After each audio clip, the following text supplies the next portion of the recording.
السلام علیکم، welcome to my YouTube channel. امید کرتی ہوں کہ آپ سب خیر و عافیت سے ہوں گے۔ آج کی اس ویڈیو میں آپ صلی اللہ علیہ وآلہ وسلم کی ابتدائی زندگی اور عرب کے حالات کے بارے میں بتاؤں گی۔ نبی کریم صلی اللہ علیہ وآلہ وسلم 571 عیسوی کو عرب کے شہر مکہ مکرمہ میں عبداللہ بن عبد المطلب اور آمنہ بنت وہب کے ہاں پیدا ہوئے۔ پیغمبر کے دادا عبد المطلب نے ان کا نام محمد رکھا۔ اس کا مطلب ہے سب سے زیادہ تعریف کرنے والا۔ انہوں نے کہا، میں چاہتا تھا کہ اللہ تعالیٰ جنت میں اس کی تعریف کرے اور میں چاہتا ہوں کہ لوگ زمین پر اس کی تعریف کریں۔ عربوں کے رواج کے مطابق ان کی کنیت ان کے بڑے بیٹے قاسم کے نام پر ابو قاسم تھی، یعنی ابن ہاشم بھی۔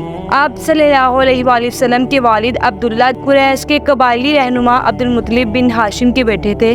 محمد صلی اللہ علیہ وآلہ وسلم کی پیدائش کے وقت انتقال کر گئے۔ آپ صلی اللہ علیہ وآلہ وسلم کی والدہ ماجدہ حضرت آمنہ کا انتقال اس وقت ہوا جب آپ 6 سال کے تھے۔ آپ صلی اللہ علیہ وآلہ وسلم کی والدہ کے انتقال کے بعد آپ صلی اللہ علیہ وآلہ وسلم کی پرورش آپ کے دادا عبد المطلب اور چچا ابو طالب نے اپنے ذمہ لی۔ پیغمبر اسلام کی ولادت کے وقت عرب کے ماحول میں 2 عظیم پیغمبرانہ مذاہب رائج تھے، یعنی یہودیت اور عیسائیت۔ یہ دونوں مذاہب اسلام کی بنیادی تعلیمات سے پیدا ہوئے، جیسا کہ موسیٰ اور عیسیٰ علیہ السلام نے سکھایا تھا، اور لوگ اصل تعلیمات کو کھو گئے اور یہ مذاہب پیدا ہوئے۔ عرب ایک اعلیٰ دیوتا کے تصویر پر یقین رکھتے تھے، جیسا کہ اصل میں ان کے آبائی ابراہیم نے سکھایا تھا۔ زیادہ تر عرب مشرک ہو چکے تھے، جبکہ ان میں سے ایک اقلیت نے دوسرے مذہب یعنی یہودیت اور عیسائیت کی طرف رجوع کیا۔ مکہ میں بیت الحرام، جسے ابراہیم علیہ السلام نے اللہ کی عبادت کے لیے دوبارہ تعمیر کیا تھا، ان مشرکوں نے 360 تصویروں اور بتوں سے بھر دیا۔ اس زمانے میں زیادہ تر عرب ناخواندہ اور کافرانہ طریقوں میں ڈوبے ہوئے تھے۔ معاشرہ جبرانہ اور برائیوں سے بھرا ہوا تھا۔ عورت کو معاشرے میں کوئی مقام نہیں تھا، انہیں کوئی دولت وراثت میں سے نہیں ملتی تھی، اور مرد موت صرف اپنی خوشنودی کے لیے استعمال کرتے تھے۔ در حقیقت آدمی کی موت پر اس کے بیٹے اس کی تمام بیویوں کے ساتھ ساتھ اس کے مال کے بھی وارث ہو جاتے تھے۔ خاندان میں لڑکیوں کی پیدائش ایک لعنت اور خاندان کی عزت کے لیے نیچا سمجھا جاتا تھا۔ اسی طرح عربوں کے معزز اپنی زائدہ بچیوں کو زندہ دفن کر دیتے تھے۔ عرب شراب، جوئے اور شاعری میں بہت زیادہ مشغول رہتے تھے۔ زبان پر عبور حاصل کرنا سب سے بڑا مشغلہ سمجھا جاتا تھا اور بہترین شکل شاعرانہ تھی۔ آپ صلی اللہ علیہ وآلہ وسلم کی پیدائش کے وقت عرب غیر اخلاقی اور جابرانہ زندگی گزارتے تھے۔ غلامی عروج پر تھی اور غلاموں کے ساتھ جانوروں سے بھی بدتر سلوک کیا جاتا تھا۔ کمزوروں اور غریبوں پر طاقتور کے ہاتھوں ظلم کیا گیا۔ جان و مال اور عزت کی کوئی حفاظت نہیں تھی۔ چھوٹے چھوٹے مسائل پر قبائل مرتے دم تک لڑتے رہتے تھے۔ ان تمام عیبوں کے علاوہ عربوں میں کچھ خوبیاں بھی تھیں۔ وہ بہادر، عقل مند اور اپنے مہمانوں کے لیے خاص طور پر فیاض تھے۔ وہ ان کی عزت کرتے تھے اور ان کی بہت مہمان نوازی کرتے تھے اور بڑے گھڑ سوار بھی تھے۔ مکہ تجارت کا ایک بڑا مرکز تھا۔ اس شہر میں مختلف قبائل اور علاقوں کے لوگ آتے تھے۔ اس دور میں کعبہ ایک موقف کی شکل کی عمارت، جسے عربوں کے نزدیک مقدس سمجھا جاتا تھا۔ یہاں پہلے سے ہی ایک مذہبی مقام تھا، لیکن یہ مختلف دیوتاؤں اور بتوں کی تصویر سے بھرا ہوا تھا۔ عرب کے لوگ مشرکین تھے، وہ بہت سے دیوتاؤں کی پوجا کرتے تھے اور قبائلی دشمنیاں اور جھگڑے ان میں عام تھے۔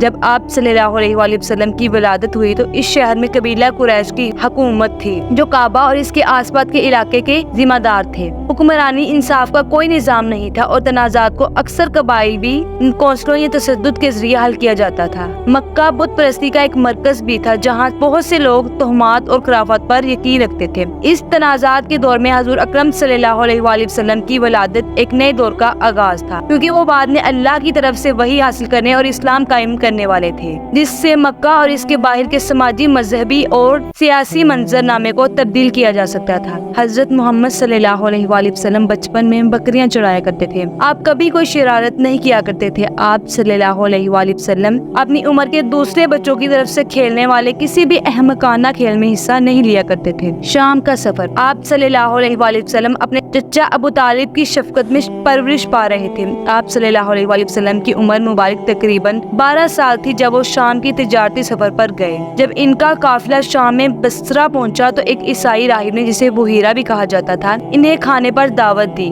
ابو طالب اور ان کا قافلہ اس سے پہلے کئی بار اس راستے سے گزر چکے تھے، لیکن راہب نے اس سے قبل ان سے کبھی نہیں پوچھا۔ ان سب کے باوجود قافلے کے تمام ارکان رات کے کھانے پر گئے، سوائے آپ صلی اللہ علیہ وآلہ وسلم کے، جو غالباً اونٹوں اور ان کے سامان کی دیکھ بھال کے لیے پیچھے رہ گئے۔ بحیرہ نے محمد صلی اللہ علیہ وآلہ وسلم کے کھانے میں شامل ہونے پر اصرار کیا۔ جب آپ کھانے کے لیے تشریف لائے تو بحیرہ نے ان سے چند سوالات کیے اور محمد صلی اللہ علیہ وآلہ وسلم نے بالکل درست اور صحیح جواب دیا۔ جب بحیرہ نے نبی کریم صلی اللہ علیہ وآلہ وسلم کے جوابات سنے تو اس نے پہچان لیا کہ آپ مستقبل میں نبی ہونے والے ہیں، اور ان کے چچا ابو طالب سے بھی کہا کہ محمد تمام انسانوں کے رہنما بنیں گے، اللہ تعالیٰ انہیں ایک پیغام دے کر بھیجے گا جو تمام مخلوقات کے لیے رحمت ہوگا۔ اس نے ابو طالب کو بھی نصیحت کی کہ وہ اس کا خیال رکھے، کہیں یہودی انہیں نقصان نہ پہنچا دے۔ چنانچہ ابو طالب نے انہیں مکہ واپس بھیج دیا۔ رسول اللہ صلی اللہ علیہ وآلہ وسلم کو اپنی نبوت سے پہلے ہی الامین کے نام سے جانا جاتا تھا۔ انہوں نے کہا کہ مجھے اللہ کا پیغام سونپا گیا تھا اور میں تم سب سے زیادہ ایماندار ہوں۔ ترمذی۔ عاجزی اور سادگی۔ رسول اللہ صلی اللہ علیہ وآلہ وسلم نے فرمایا،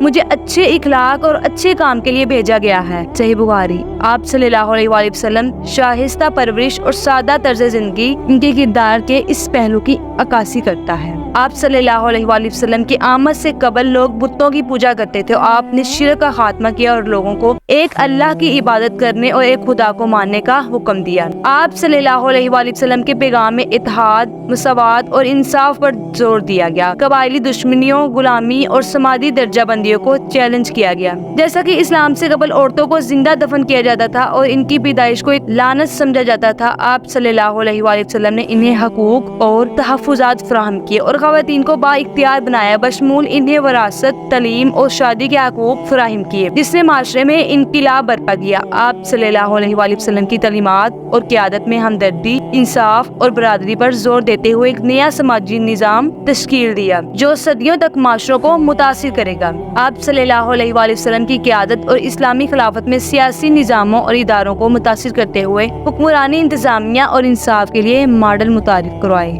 مجموعی طور پر حضرت محمد صلی اللہ علیہ وآلہ وسلم کی آمد نے دنیا پر گہرے اثرات مرتب کیے، انسانی طریق کے دھارے کو بے شمار طریقوں سے تشکیل دیا ہے، اور اس کی میراث دنیا بھر کے اربوں لوگوں کو متاثر کرتی ہے، جو انہیں انسانی طریق کے سب سے پر اثر شخصیات میں سے ایک بناتی ہے۔ اگر آپ کو آج کی یہ میری ویڈیو اچھی لگی ہے تو اسے لائک اور شیئر ضرور کیجیے گا، اور میرے چینل کو سبسکرائب بھی کیجیے گا۔ اللہ حافظ۔